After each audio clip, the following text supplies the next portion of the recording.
ርዕሰ ሊቃነ ጳጳሳት ሌዮ 14ኛ 43ኛ የክህነት ዓመታቸውን አከበሩ። የካቶሊክ ቤተክርስቲያን 267ኛው ርዕሰ ሊቃነ ጳጳሳት ሌዮ 14ኛ 43ኛ ክቡር አባ ሮበርት ተብለው ክህነት የተቀበሉበትን 43ኛ ዓመት አክብረዋል። ቅዱስነታቸው የክህነት ማዕረጋቸው ከዛሬ 43 ዓመት በፊት ከቫቲካን ትንሽ ራቅ ብላ በምትገኘው የቅድስት ሞኒካ ቤተ ጸሎት ከቤልጂየሙ ሊቀ ጳጳስ ብፁዕ አቡነ ዣን ዣዶት በፈረንጆቹ 1982 ነበር የተቀበሉት።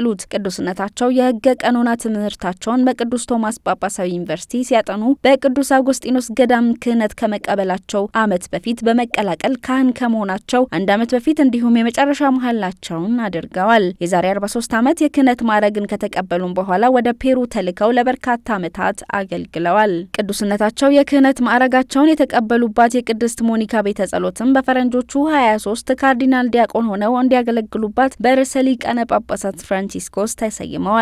ርዕሰ ሊቃነ ጳጳሳት ሌዮ 14ኛ በፈረንጆቹ 2015 የጵጵስና በ2023 የሊቀ ጳጳስነትና የካርዲናልነት ማዕረጋቸውን ሲቀበሉ የካቶሊክ ቤተክርስቲያን ርዕሰ ሊቃነ ጳጳሳት ፍራንቺስኮስ ከዚህ ዓለም ድካም ማረፍን ተከትሎ በተደረገ የኮንክሌቭ ምርጫ የካቶሊክ ቤተክርስቲያን 267ኛ ርዕሰ ሊቃነ ጳጳሳት ሆነው መመረጣቸው ይታወሳል።